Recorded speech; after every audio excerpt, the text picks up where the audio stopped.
En lisant un commentaire pour ma préparation ce matin, j'ai lu l'histoire d'une grenouille. En fait, c'est un théologien très sérieux qui a raconté l'histoire de cette grenouille. Cette grenouille elle est tombée dans un pot. Elle est tombée dans un pot de lait. De lait. Je ne sais pas comment vous prononcez ça.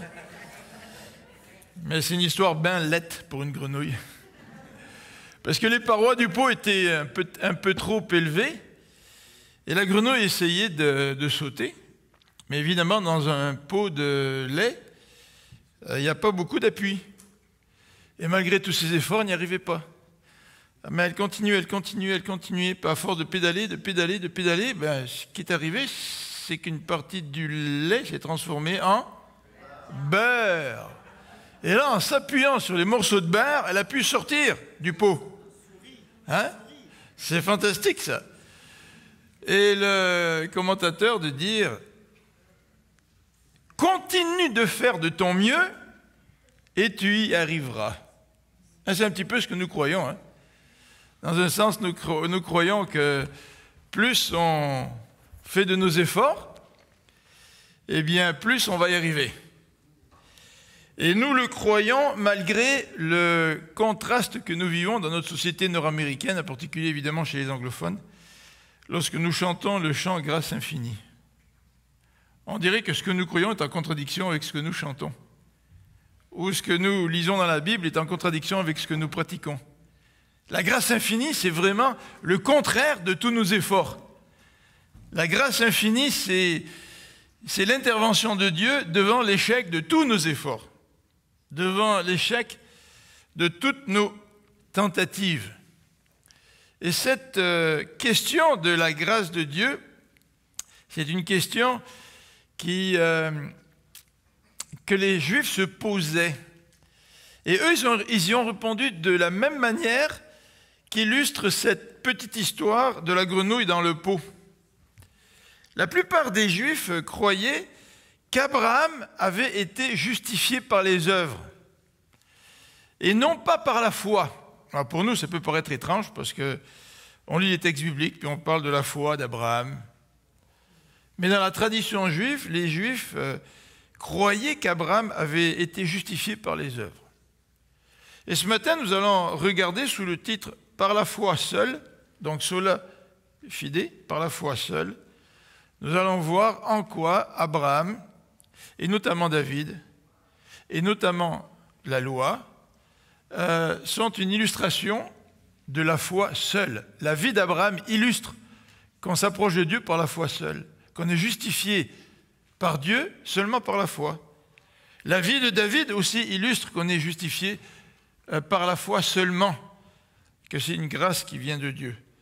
Et évidemment, c'est ce que nous allons voir dans le texte de Romains 4 ce matin, et nous terminerons notre étude en regardant la situation des païens. C'est que pour eux aussi, pour nous aussi, nous pouvons nous approcher de Dieu par la foi.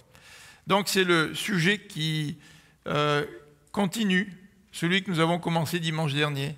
Donc le sujet de la foi seule. Et c'est la raison pour laquelle j'ai mis comme titre, donc, comme je viens de le souligner, « Par la foi seule », par la foi seule. C'est un leitmotiv que nous avons tellement de difficultés à accepter en tant qu'être humain. Notre tendance naturelle, c'est de pouvoir gagner la faveur de Dieu par nos œuvres. Et non seulement en tant que chrétiens, lorsque nous finissons par accepter le message de la foi seule, bien souvent nous continuons à plaire à Dieu par les œuvres, et nous pensons que par nos œuvres, nous pouvons plaire à Dieu. Alors que nos œuvres, c'est sûr, nos œuvres sont importantes, mais nos œuvres sont les conséquences d'une vie changée, les conséquences d'un geste de foi. Et même nos œuvres de la vie chrétienne sont empreintes de cette foi, parce que sans cette foi, nous ne pouvons pas voir Dieu. Et ne nous y trompons pas, ce n'est pas par la qualité de nos œuvres que nous allons voir Dieu. Les œuvres, c'est les conséquences de notre foi. Alors, pour revenir à ce que je disais tout à l'heure, les Juifs pensaient qu'Abraham était justifié par les œuvres. J'aimerais vous citer 2 ou 3 textes qui vont dans ce sens-là. Premier texte, dans un livre qu'on appelle la Mishnah, la tradition juive, il nous est dit ceci: Abraham a accompli toute la loi avant la loi. Ben, pour les Juifs, Abraham était parfait. Il avait accompli toute la loi, même si la loi n'avait pas été encore donnée. Dans le livre du Jubilé, un autre livre de la tradition juive, il est dit ceci: Abraham a été parfait dans tous ses actes. Extraordinaire, hein? Abraham parfait. Et le troisième élément, c'est la prière de Manassé, dans laquelle il nous est dit qu'Abraham n'a jamais eu besoin de repentance. Alors, vous voyez comment la tradition des Juifs est en contraste avec ce que nous retrouvons dans le texte de Romains 4. Alors je vous invite à lire maintenant le chapitre 4 de Romains, en tout cas la première partie, puisque nous verrons la deuxième partie la semaine prochaine. Romains au chapitre 4, à partir du verset 1er jusqu'au verset 16. Donc Romains 4, à partir du verset 1er. Alors je lis toujours dans la version du Semeur. En fait, la version du Semeur rend très bien un verset que nous allons commenter ce matin. Donc, verset 1er. Prenons l'exemple d'Abraham, l'ancêtre de notre peuple selon la descendance physique. Que pouvons-nous dire à son sujet? Quelle a été son expérience? S'il a été déclaré juste en raison de ce qu'il a fait, alors certes, il peut se vanter. Mais ce n'est pas ainsi que Dieu voit la chose. En effet, que dit l'Écriture? Abraham a eu confiance en Dieu et Dieu a porté sa foi à son crédit pour le déclarer juste. Si quelqu'un accomplit un travail, on lui compte son salaire, non pas comme si on lui faisait une faveur, mais d'après ce qui lui est dû. Et si quelqu'un n'accomplit pas les œuvres requises par la loi, mais place sa confiance en Dieu, qui déclare juste les pécheurs, Dieu le déclare juste en portant sa foi à son crédit. Or de même, David déclara « Béni l'homme que Dieu déclare juste, sans qu'il ait produit les œuvres qui exigent la loi. » Et là, nous avons une citation du psaume. « Ils sont bénis ceux dont les fautes ont été pardonnées et dont les péchés ont été effacés. Il est béni l'homme au compte de qui le Seigneur ne porte pas le péché. » Cette bénédiction est-elle réservée aux seuls circoncis ou est-elle aussi accessible aux incirconcis? Nous venons de le dire, Dieu a porté la foi d'Abraham à son crédit pour le déclarer juste. À quel moment cela a-t-il eu lieu? Quand Abraham était circoncis ou quand il était encore incirconcis? Ce n'est pas quand il était circoncis, mais quand il ne l'était pas encore. Et Dieu lui donna ensuite le signe de la circoncision comme sceau de la justice qu'il avait déjà reçu par la foi avant d'être circoncis. Il est devenu ainsi le Père de tous ceux qui croient, sans être circoncis, pour qu'eux aussi soient déclarés justes par Dieu de la même manière. Il est aussi devenu le Père des circoncis, qui ne se contentent pas d'avoir la circoncision, mais qui suivent l'exemple de la foi que notre Père Abraham a manifesté alors qu'il était encore incirconcis. Car la promesse de recevoir le monde en héritage a été faite à Abraham ou à sa descendance, non parce qu'il avait obéi à la loi, mais parce que Dieu l'a déclaré juste à cause de sa foi. En effet, s'il vaut être sous le régime de la loi pour avoir droit à cet héritage, alors la foi n'a plus de sens et la promesse est annulée. Car la loi produit la colère de Dieu. Or là où il n'y a pas de loi, il n'y a pas non plus de transgression. Voilà pourquoi l'héritage se reçoit par la foi, et c'est pour qu'il soit un don de la grâce. Ainsi la promesse se trouve confirmée à toute la descendance d'Abraham, c'est-à-dire non seulement à celle qui a la loi, mais aussi à celle qui partage la foi d'Abraham.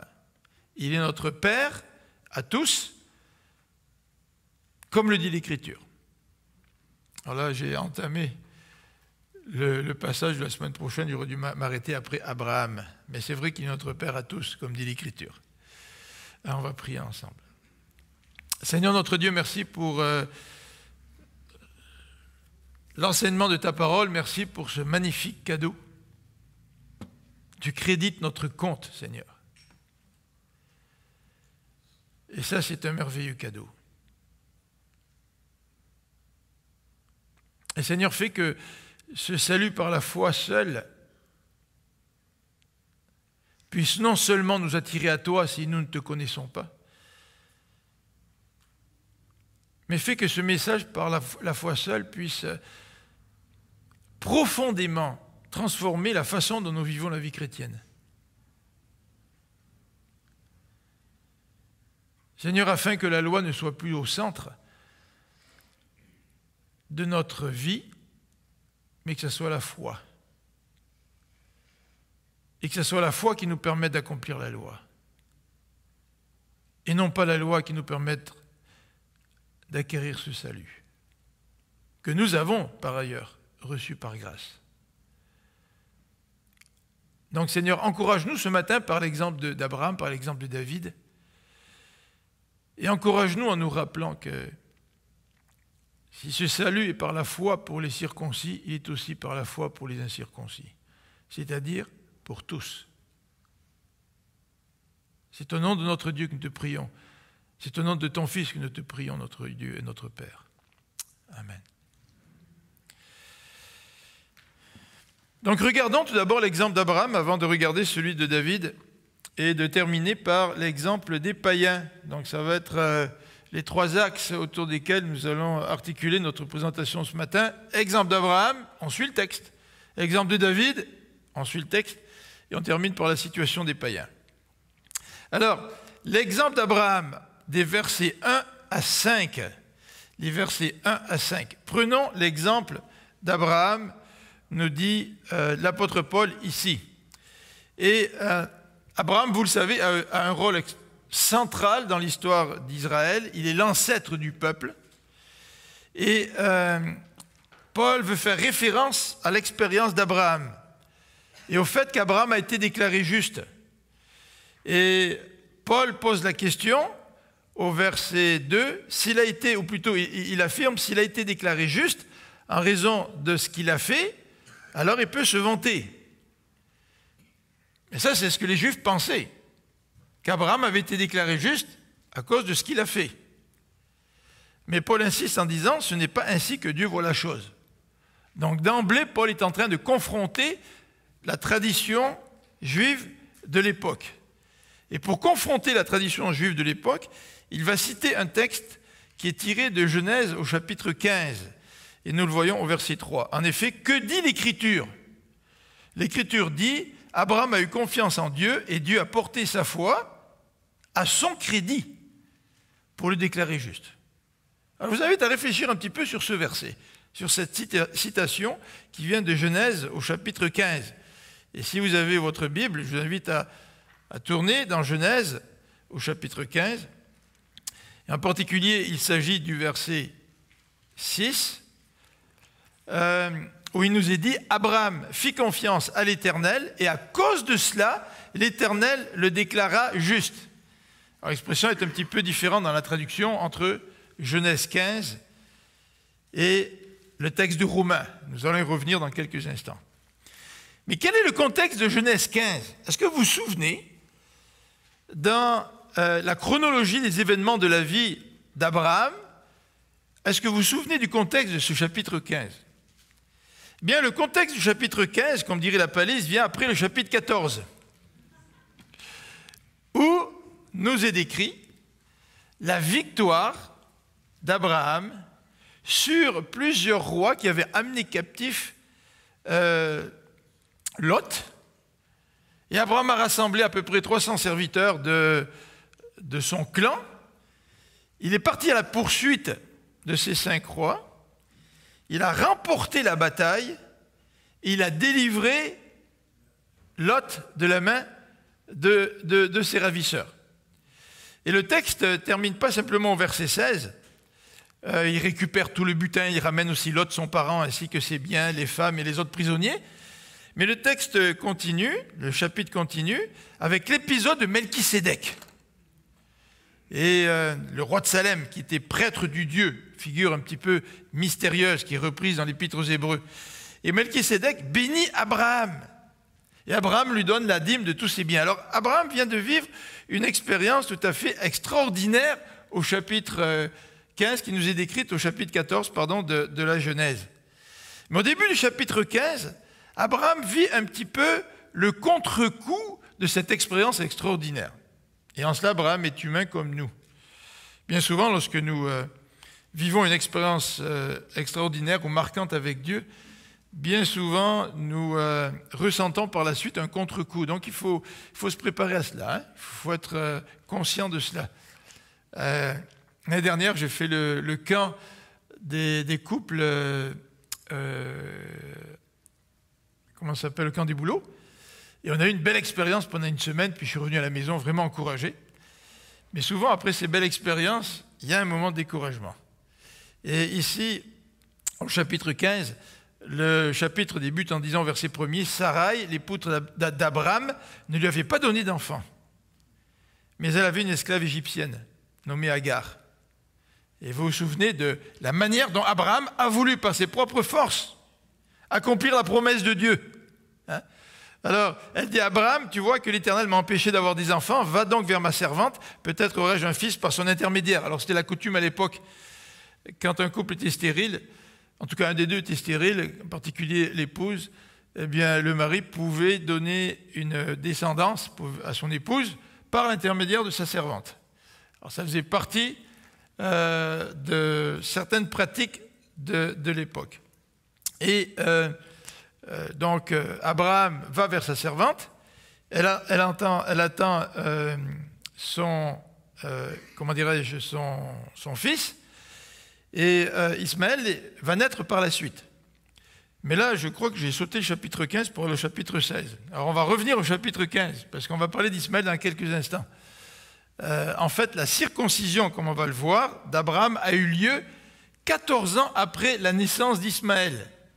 Alors revenons au chapitre 15, parce que le chapitre 15, c'est là où nous trouvons le contre-coup de la victoire d'Abraham sur ses rois et la libération de Lot. Alors chapitre 15, versets 2 et 3. Chapitre 15, Abraham répondit à l'Éternel. L'Éternel qui vient de lui dire « Ne crains rien, l'Éternel est ton bouclier ». C'est un peu étrange que Dieu lui dise ça après cette victoire, parce que si Abraham aurait pu être très excité d'avoir remporté la victoire, et ce n'est peut-être pas à ce moment-là qu'on doute que Dieu est notre bouclier, n'est-ce pas? Mais malgré tout, Dieu connaissait bien son serviteur. Il lui dit dans une vision, « Je suis ton bouclier protecteur, ta récompense sera très grande. » Pourquoi Dieu a-t-il donné ces paroles d'encouragement à Abraham? Parce qu'il connaissait le cœur d'Abraham, au verset 2. « Éternel Dieu, dit Abraham, que me donnerais-tu? Je n'ai pas d'enfant. » Vous voyez, la déprime d'Abraham après l'intervention miraculeuse de Dieu qui donne la victoire. Abraham pense à sa situation, pense à ce qu'il n'a pas. Je n'ai pas d'enfant, et c'est Eliezer de Damas qui héritera de tous mes biens. Tu ne m'as pas donné de descendance, poursuivit-il, et c'est un serviteur attaché à mon service qui sera mon héritier. Vous voyez un petit peu le découragement d'Abraham suite à cette situation-là. Alors encore une fois, faisons attention lorsque nous vivons des belles expériences avec Dieu. Et au lieu de trop nous vanter, faisons attention aux conséquences, parce que bien souvent, nous allons vivre un contre-coup. Et au verset 4, l'Éternel lui parle en ces termes. « Non, cet homme-là ne sera pas ton héritier. » En quelque sorte, il lui dit, ce que tu perçois au travers de tes yeux humains, ce n'est pas ça qui va se réaliser. Ce ne sera pas lui qui sera ton héritier. Et Abraham, très attaché à sa perception humaine, à sa façon humaine de voir les choses, va par la suite, comme je l'ai dit par anticipation, là, opter pour une solution suggérée par sa femme. Tu vas avoir un enfant au travers de ma servante. Mais là, Dieu lui dit au verset 4, non, non, non, cet homme-là ne sera pas ton héritier, c'est celui qui naîtra de toi, qui héritera de toi. Puis, Dieu le fit sortir de sa tente et lui dit, contemple le ciel et compte les étoiles si tu en es capable. Alors, je ne sais pas si Abraham a essayé de compter les étoiles, mais je ne sais pas si vous êtes un petit peu compulsif et que vous comptez les choses. Tu sais, il y a des poteaux sur le bord de la route, puis vous conduisez, puis vous comptez les poteaux. Là, tu sais. Puis à un moment donné, tu te dis, ouais, mais j'en ai peut-être sauté un, il faut que je recule pour les recompter. Mais là, vous ne pouvez pas reculer. Tu sais. Alors, je ne sais pas qu'est-ce qu'il a fait Abraham quand il a essayé de compter les étoiles. Probablement, il n'a même pas essayé de compter les étoiles. Mais Dieu lui dit, tes descendants seront aussi nombreux qu'elles. Et le verset 6 nous dit, Abraham fit confiance à l'Éternel, malgré son faux pas par la suite, mais Abraham fit confiance à l'Éternel, et à cause de cela, l'Éternel le déclara juste. Alors c'est intéressant parce que vous savez que l'Ancien Testament a été écrit en hébreu, mais l'Ancien Testament a été traduit en grec. Et cela, quelque temps avant la naissance de Jésus, bien sûr. Puis le Nouveau Testament a été écrit en grec. Et là, vous avez dans l'Épître aux Romains, au chapitre 4, l'expression compter, imputer, qui est utilisée. Et dans certaines versions, le verset 3 est traduit un petit peu différemment. Mais quand on compare Romains chapitre 4 dans l'original, et puis Genèse chapitre 5 au verset 6 où il est dit, au chapitre 15 au verset 6 où il est dit Abraham fit confiance à Dieu et à cause de cela, Dieu le déclara juste, il y a un même mot qui est utilisé dans les deux versets. Mais il n'est pas traduit de la même manière. Parce que dans Genèse, ce mot-là est traduit l'Éternel le déclara juste. Dans Romains, ce même mot est traduit il lui imputa. Où il y a compté. Cela lui fut compté à justice. Et ce même mot pour une couple de personnes à l'église qui ont fait des cours de grec, soit à la faculté ou soit à, à Saint-Bec, je l'ai écrit à l'écran, c'est le mot logizomai, imputé, compté à justice, ou dans Genèse 15, déclaré juste, c'est le même mot. Et dans Romains, ce mot est utilisé dans Romains chapitre 4, 11 fois. Donc, quand on veut savoir quel est le thème d'un passage, qu'est-ce qu'on fait? On regarde combien de fois un mot est utilisé. S'il est utilisé qu'une seule fois, et puis les mots de la même famille, qui transmettent le même sens, probablement ce n'est pas le thème du passage. Mais ici, dans Romains au chapitre 4, l'expression considérer juste, imputer ou compter juste est utilisée 11 fois. Alors, je vous invite à regarder comment cette expression-là est traduite dans les différentes Bibles que vous avez, puisque ce matin, on a tous différentes Bibles. Alors, par exemple, la Bible en français courant. Alors, je ne sais pas si quelqu'un parmi nous ce matin a la Bible en français courant, mais la Bible en français courant traduit le texte de Romains 4 au verset 3. Donc, si vous voulez revenir dans Romains au chapitre 4 et au verset 3, voici comment la Bible en français courant, BFC, vous voyez à l'écran, comment la Bible traduit. Dieu le considère comme juste en tenant compte de sa foi. Ça, c'est la Bible en version plus populaire. Donc Dieu le considère comme juste en tenant compte de sa foi. Donc dans le processus de justification, ce que veut dire cette traduction-là, c'est que Dieu a tenu compte de la foi d'Abraham. Sans la foi, Abraham n'aurait pas été considéré comme juste. Ensuite, vous avez plusieurs Bibles, la majorité des Bibles, qui traduisent de cette façon, cela lui fut compté, ou cela lui fut imputé à ou comme justice. J'ai regroupé la majorité des Bibles ensemble dans cette ligne que vous voyez à l'écran. Donc, l'expression imputer ou compter à justice, c'est un petit peu une expression un petit peu étrange pour nous. Ce n'est pas tout à fait comme ça qu'on parle dans notre langage quotidien.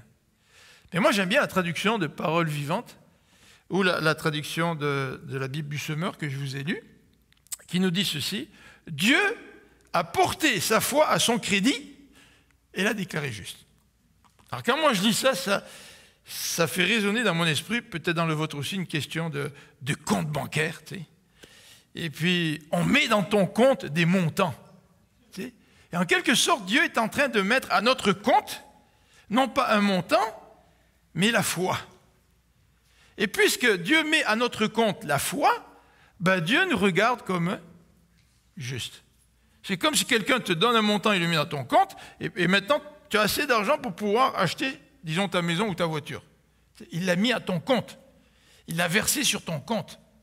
Dieu a versé la foi à mon compte. C'est ça que l'apôtre Paul est en train de dire dans ce beau passage.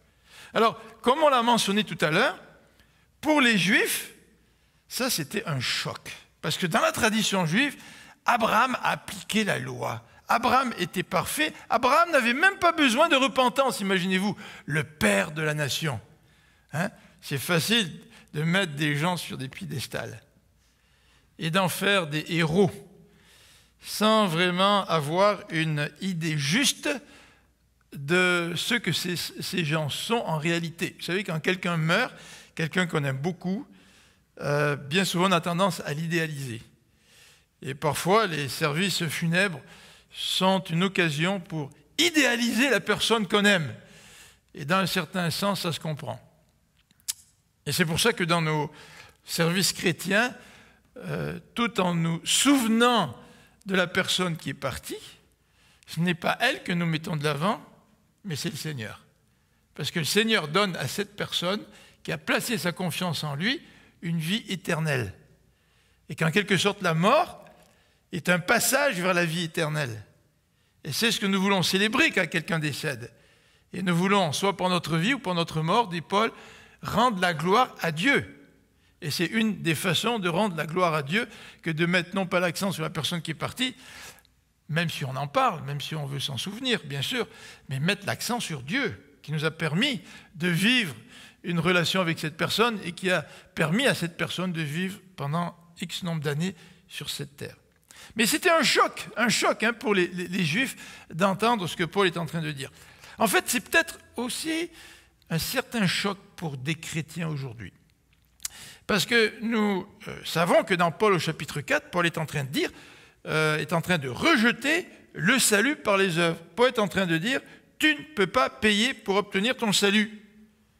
Mais en même temps, nous nous rappelons d'autres passages du Nouveau Testament, et en particulier un que nous connaissons assez bien dans Philippiens au chapitre 2 et au verset 12. Philippiens au chapitre 2, verset 12, qui nous dit, mes chers amis, vous avez toujours été obéissants, faites donc fructifier votre salut.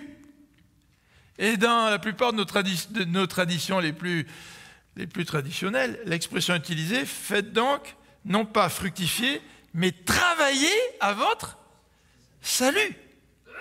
Alors même parmi nous, le message du salut par la foi, il n'est pas toujours très clairement compris. Parce que nous regardons d'autres versets de l'apôtre Paul qui nous dit, travaillez à votre salut. Et ouais, mais si je dois travailler à mon salut, c'est qu'il y a bien quelque chose que je dois faire pour obtenir mon salut. Et de notre côté, nous lisons les textes de Romains au chapitre 4 qui nous disent, le salut, il est par grâce. Donc s'il est par grâce, ce n'est pas un travail. Parce que quand tu travailles, on te donne quoi? Un salaire. Et un salaire, ce n'est pas l'œuvre de grâce. Un salaire, c'est ce que tu mérites. Paul va parler un petit peu de salaire tout à l'heure. Mais ce que Paul est en train de faire, c'est qu'il est en train de parler de deux sujets différents. Dans Romains au chapitre 4, Paul est en train de parler de l'obtention du salut. Dans l'obtention du salut, il n'y a pas de travail à faire. Mais dans Philippiens, il ne parle pas de l'obtention du salut, il parle du salut que tu as déjà reçu gratuitement. Et ce salut que tu as déjà reçu gratuitement, tu vas le faire fructifier. Donc, c'est-à-dire que tu vas travailler à ce salut que tu as reçu gratuitement. Donc, c'est deux sujets différents, dans Philippiens d'une part et dans Romains d'autre part. Alors, c'est un choc pour les Juifs, c'est peut-être un choc pour nous, quand nous lisons plusieurs passages du Nouveau Testament et que nous essayons de les mettre ensemble pour comprendre l'ensemble. Mais c'est un choc pour les Juifs en particulier parce que dans l'Ancien Testament, Dieu dit clairement dans plusieurs passages, dont Exode au chapitre 23, verset 7, qu'il ne tiendra pas le coupable pour innocent. Alors comment recevoir le salut de Dieu gratuitement? alors que Dieu nous dit qu'il ne tiendra pas le coupable pour innocent. Donc s'il est coupable, il est coupable. Et là, certainement que les Juifs devaient penser à ces genres de versets quand ils écoutaient l'apôtre Paul. Ces Juifs qui pensaient qu'en observant la loi, en étant des bons chrétiens, en étant des bons religieux, ils allaient pouvoir observer le salut. Eh bien, Paul leur dit, non, non, vous vous trompez. Le salut n'est pas par vos œuvres, par ce que vous faites, par vos rites religieux, par vos prières. Il ne s'obtient pas par l'argent que vous donnez. Mais ce salut est un don de Dieu. Alors dans la tête des Juifs, il devait y avoir des courts-circuits en écoutant l'apôtre Paul. Tu sais. Alors que dans l'Ancien Testament, Dieu dit qu'il ne tiendra pas le coupable pour innocent. En fait, dans l'Ancien Testament, lorsque Dieu dit ça, c'est d'un point de vue légal par rapport à la loi et pas par rapport au salut. C'est encore un autre contexte. Alors, ce que Exode 23, verset 7 nous dit, c'est vrai selon la loi. Face à la loi, Dieu ne tient pas le coupable comme innocent. Mais face à l'Évangile, ce n'est plus vrai. Face au message de la grâce, ce n'est plus tout à fait vrai, là. En fait, c'est vrai dans un sens parce que Dieu, il n'a pas laissé filer le coupable. Ce que Dieu a fait, c'est qu'il a pris la culpabilité qui est la nôtre et il l'a mise sur Christ. Donc, le coupable a payé, Christ a payé. Mais Christ a payé parce qu'il y a eu un transfert de culpabilité de mes épaules sur les épaules de Christ. Alors même dans ce cas-là, le verset d'Exode 23, chapitre 23, verset 7, est vrai, Dieu ne fait pas des passe-droits aux pécheurs. Et Dieu ne fait même pas de passe-droit en accordant sa grâce, puisque c'est quelqu'un d'autre, Jésus-Christ, qui paye à notre place. Mais malgré tout ça, bien, les Juifs avaient du mal à comprendre ce que l'apôtre Paul est en train de dire. Et c'est certainement un choc pour eux. Alors Paul va continuer, et il va nous donner l'exemple maintenant de David. Le grand roi David, encore un personnage extraordinaire dans l'histoire du peuple d'Israël, en particulier à partir du verset 6 de l'Épître aux Romains, Romains 4, verset 6, Paul dit ceci. De même, donc il dit maintenant que j'ai pris l'exemple d'Abraham, je vais en prendre un autre, celui de David. David déclare béni l'homme que Dieu déclare juste, sans que cet homme ait produit les œuvres qu'exige la loi. Moi je me dis, là, si j'étais un juif qui cherchait à obtenir le pardon de Dieu, et puis qu'à chaque fois il fallait que je fasse des sacrifices, puis chaque fois il fallait que je revienne, avec c'est lourd, hein. Ah, c'est vrai que tu es pardonné sur le coup, mais après ça, tu pêches de nouveau, puis il faut de nouveau venir devant Dieu. De nouveau, il faut payer. De nouveau, offrir des sacrifices. Quand tu pêches après X nombre de fois, c'est quand même extrêmement décourageant, même si Dieu a pourvu au pardon au travers des sacrifices. Alors, ici, dans ce verset 7, Paul va citer le psaume 132. Le psaume 32, verset 7. Ils sont bénis ceux dont les fautes ont été pardonnées et dont les péchés ont été effacés. Il est béni l'homme au compte de qui le Seigneur ne porte pas le péché. Alors, vous voyez, l'homme est béni quand Dieu, porte sa foi à son crédit. Et non pas dans le cas où Dieu porte les péchés au compte de la personne. Alors je vous invite à regarder le psaume 32. Psaume 32, en particulier les premiers versets. Psaume 32.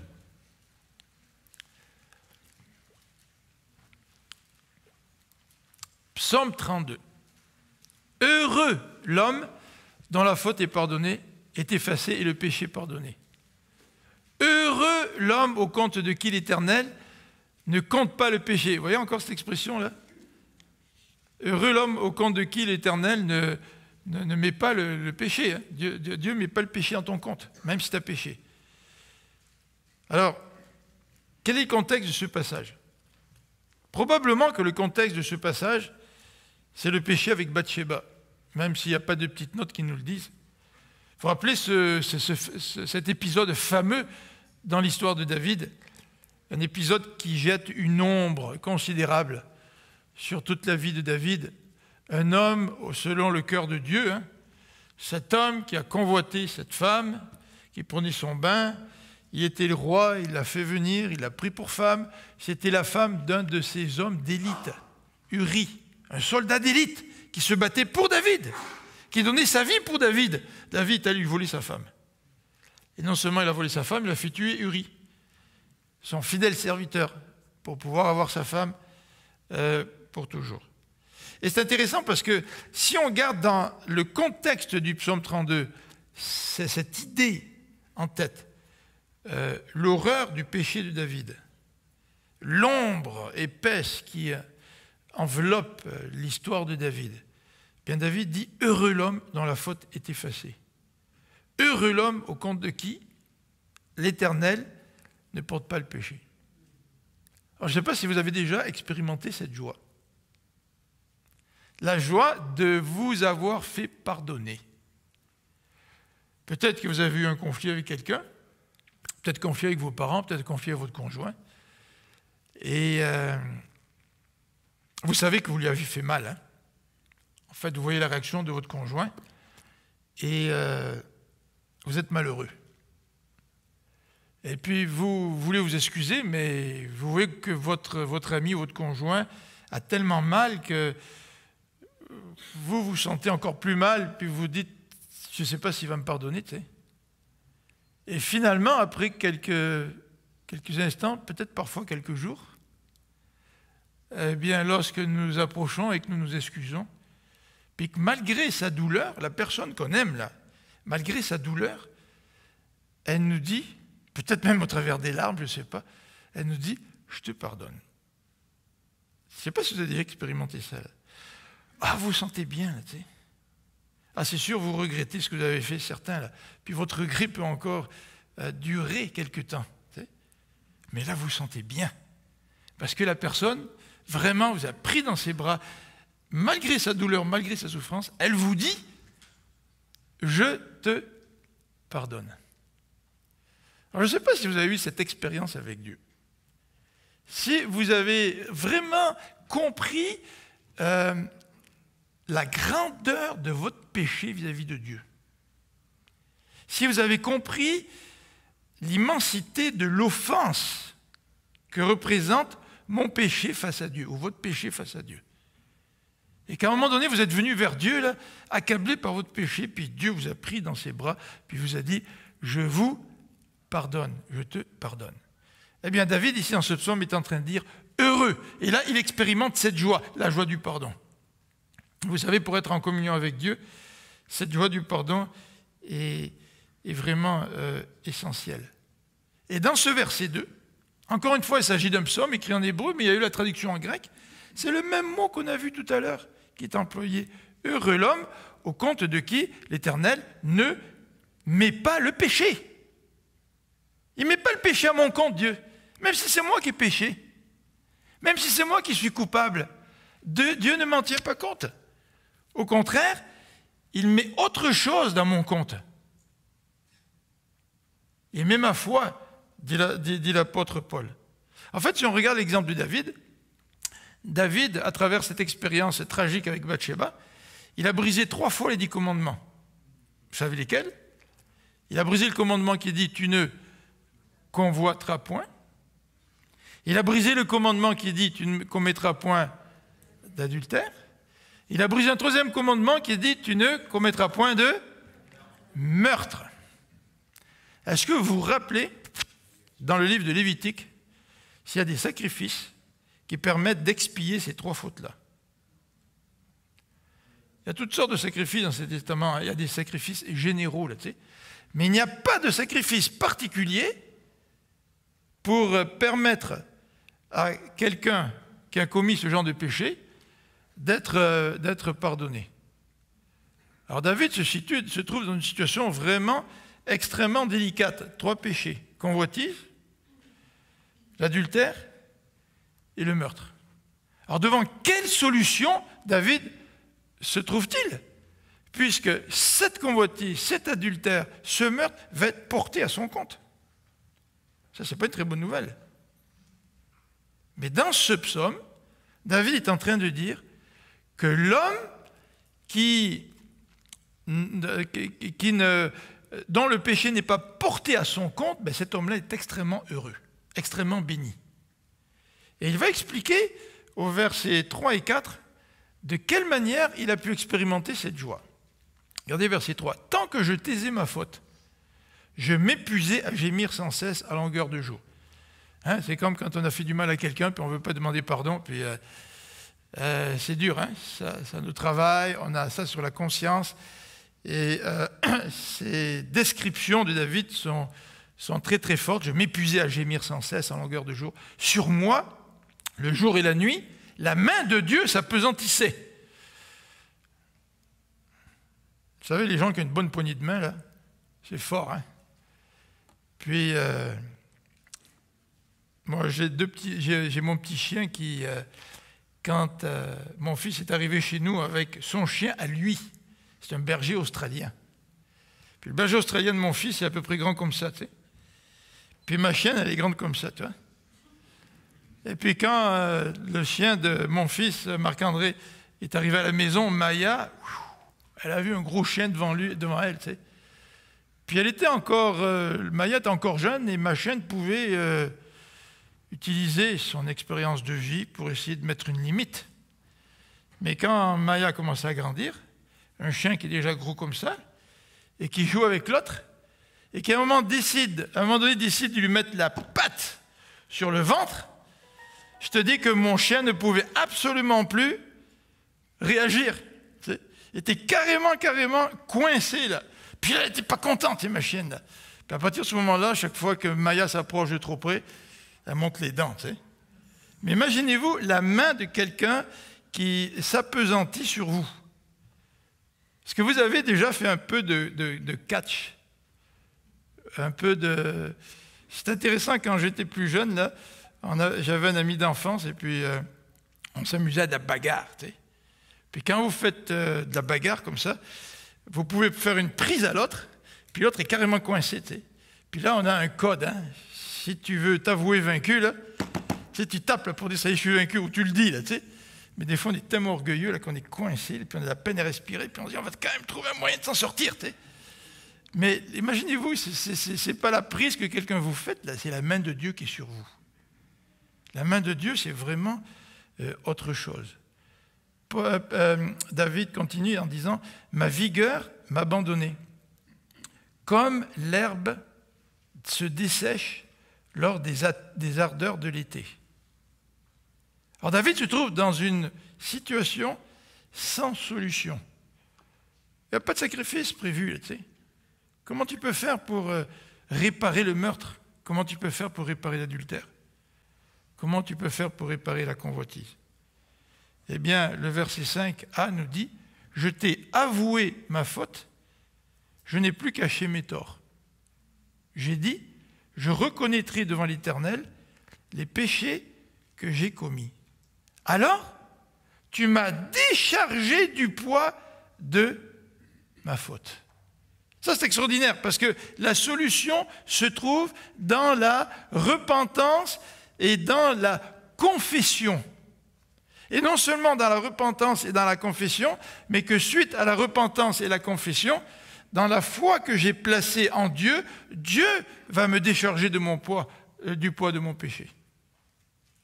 Et c'est cette foi que nous plaçons en Dieu pour que lui puisse nous décharger du poids de notre péché, qui fait que Dieu maintenant, au lieu de prendre mon péché puis de me créditer, il va prendre ma foi puis il va me la créditer.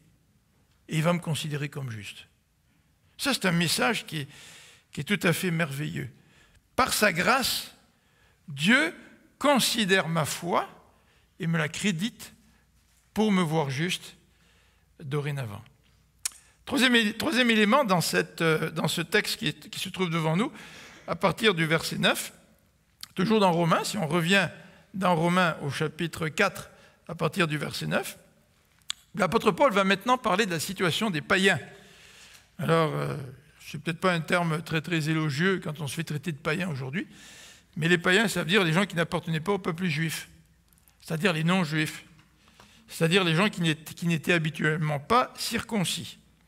Alors à partir du verset 9, Paul va poser une question. Cette bénédiction est-elle réservée aux seuls circoncis ou est-elle aussi accessible aux incirconcis? Et là, il va revenir sur ce qu'il a dit à propos d'Abraham. Dieu a porté la foi d'Abraham à son crédit pour le déclarer juste. Et Paul va nous poser une question et il va y répondre. Il va dire, mais c'est à quel moment que Dieu a porté la foi d'Abraham à son crédit pour le déclarer juste? Est-ce que c'est après la circoncision? Est-ce que c'est avant la circoncision? Alors vous vous rappelez, le texte qu'on a lu dans Genèse 15, et la petite erreur que j'ai faite en vous lisant Genèse 16 par anticipation, c'est que dans Genèse 15, au verset 4 et 5, c'est là que Dieu dit à Abraham, « Tu auras un fils. » Hein? Après l'épisode de la victoire sur ces 5 rois, Abraham est un peu découragé, il dit « Oui, j'ai une victoire sur les 5 rois, mais tu sais, ce qui est plus important pour moi, Seigneur, c'est d'avoir un fils, puis je ne l'ai pas. » Et puis il déprime. Et c'est dans Genèse 15, au verset 4 et 5, que Dieu lui fait la promesse de l'héritier. Au chapitre 16 de Genèse et au verset 6, Abraham a 86 ans à la naissance d'Ismaël. Et dans Genèse 17, verset 24, Ismaël a 14 ans lors de la circoncision. Alors, à quel moment Abraham a-t-il exercé la foi dans la promesse de Dieu? Le texte nous dit, au chapitre 15, que c'est à ce moment-là, quand Dieu lui a dit « tu auras un héritier », c'est à ce moment-là que Abraham a eu la foi et que le texte de Genèse dit « Dieu l'a porté, cette foi, à son crédit ». Et en admettant que Ismaël soit né à peine quelque temps après le chapitre 15, nous avons un espace de 14 ans entre le moment où Dieu a porté la foi d'Abraham à son crédit, Abraham a cru la promesse, et le moment où Abraham s'est fait circoncire, lui et toute sa maison. En fait, les Juifs pensent que Ismaël n'est pas né tout de suite après le chapitre 15. Vous voyez à l'écran, j'ai marqué, dans le titre, ici, j'ai marqué 14-29. C'est-à-dire que le texte biblique dit qu'Ismaël avait 14 ans lors de la circoncision de toute la tribu, mais les Juifs pensent qu'il y aurait peut-être eu 29 ans entre le chapitre 15 et le chapitre 17, celui de la circoncision.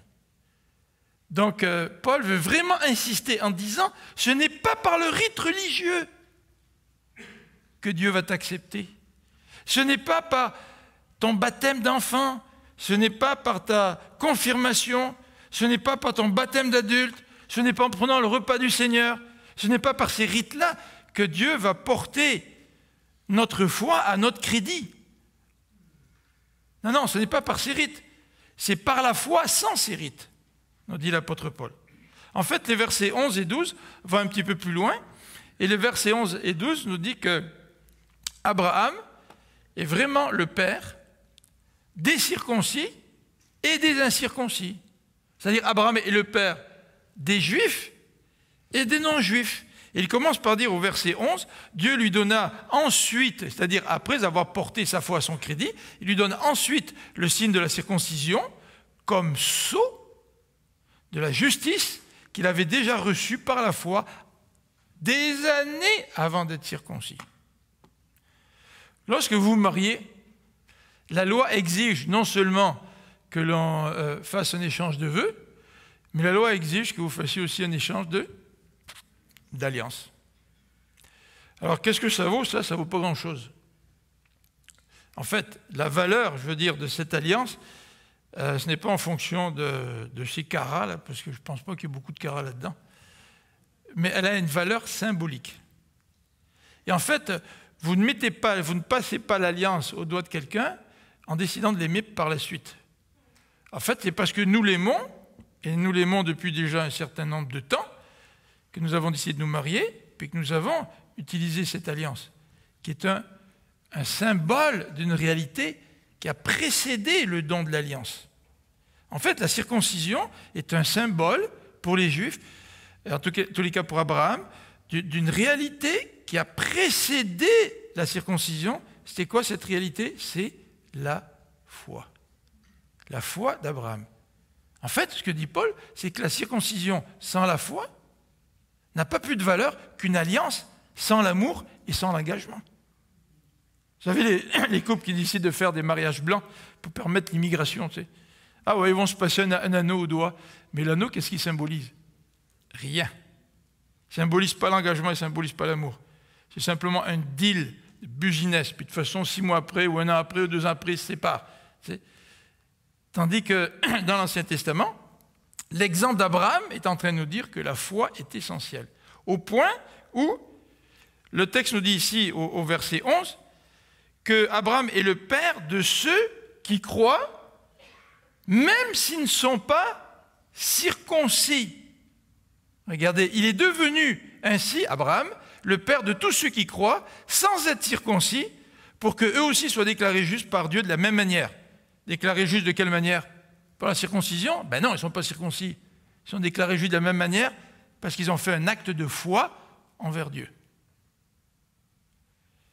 Et le verset 12 nous dit, Abraham est aussi le père de ceux qui croient et qui sont circoncis. Alors, si tu es circoncis et que tu ne crois pas, c'est comme si tu passais l'anneau au doigt de quelqu'un, mais tu n'as pas d'amour, tu n'as pas d'engagement. Si tu es circoncis, tu ne crois pas, dit Paul, tu n'as pas vraiment Abraham pour père. Mais si tu es circoncis, mais que tu as cette foi, ben là, Abraham est ton père. Et la circoncision prend tout son sens à cause de la foi. Et ce n'est pas l'inverse. Alors, dans les versets qui suivent, à partir du verset 13 jusqu'au verset 15, l'apôtre Paul va parler du rapport avec la loi et l'observation de la loi. Et il va nous dire à partir du verset 13, la loi n'a rien à voir avec la justification. Ça, c'est un choc pour les Juifs, en particulier pour ceux qui se glorifient d'avoir accompli toute la loi. Mais vous vous rappelez le jeune homme riche qui vient voir Jésus? Il demande, qu'est-ce qu'il faut faire pour avoir la vie éternelle? Puis Jésus lui dit, il faut que tu accomplisses la loi. Puis vous vous rappelez la réponse du jeune homme riche? Il dit, ouais, j'ai accompli la loi, moi. Mais oui, mais tu dis que tu accomplis la loi, et en même temps, tu n'es pas sûr de la vie éternelle. C'est un problème. C'est que la loi ne peut pas te donner l'assurance de la vie éternelle. Penser être bon là dans ce que tu fais, dans tes actions, dans tes œuvres, ça ne te donne pas l'assurance de la vie éternelle. C'est impossible. C'est ce que Jésus est en train de dire à ce jeune homme. Et Paul ici est en train de dire la même chose. Car la promesse de recevoir le monde en héritage a été faite à Abraham ou à sa descendance, non pas parce qu'il avait obéi à la loi, mais parce que Dieu l'a déclaré juste à cause de sa foi. Et quel fardeau, hein? Le fardeau d'être parfait devant la loi. Le fardeau tombe, mes amis, quand on exerce notre foi en Jésus-Christ. Vous vous rappelez ce que dit l'Ancien Testament? La loi, elle est venue 430 ans après Abraham et puis les patriarches. 430 ans. Mais Abraham a été justifié, alors que la loi n'était pas encore donnée. Et la promesse, elle a été faite après la foi, et non pas après la loi. Verset 14. En effet, s'il faut être sous le régime de la loi pour avoir droit à cet héritage, alors la foi n'a plus de sens. Tu n'as plus besoin de la foi. Puis tu n'as plus besoin de promesses non plus. Si le fait d'être juste venait de la loi, tu n'as plus besoin de foi, tu n'as plus besoin de promesses.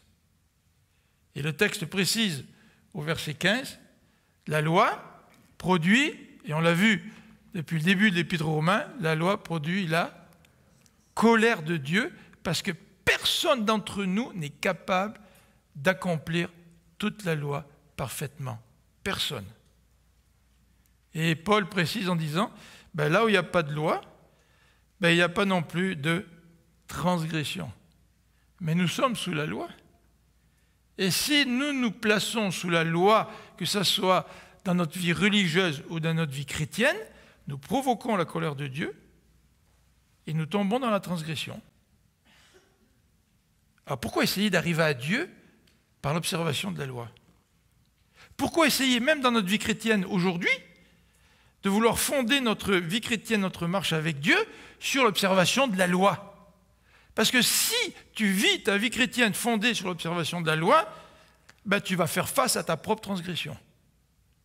Et non seulement si tu fondes la vie chrétienne sur la loi, tu vas juger les autres en rapport avec leur observation de la loi, et nous allons développer dans l'Église une atmosphère de condamnation, d'auto-justice, d'auto-justification, alors qu'en fait, nous sommes marqués par la transgression de la loi. Et la vie chrétienne, c'est une vie qui nous permet de sortir de la culpabilisation, de la transgression. Comment? Par l'exercice de la foi. Et quand tu places ta foi en Dieu, pour ton salut, pour l'obtention de tes péchés, pour le pardon, Dieu prend cette foi, par sa grâce, et te la crédite dans ton compte.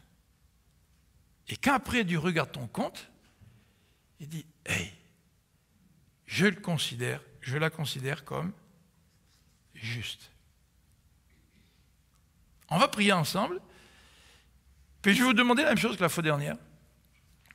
Peut-être qu'à la suite de cette prédication, Dieu vous parle ou vous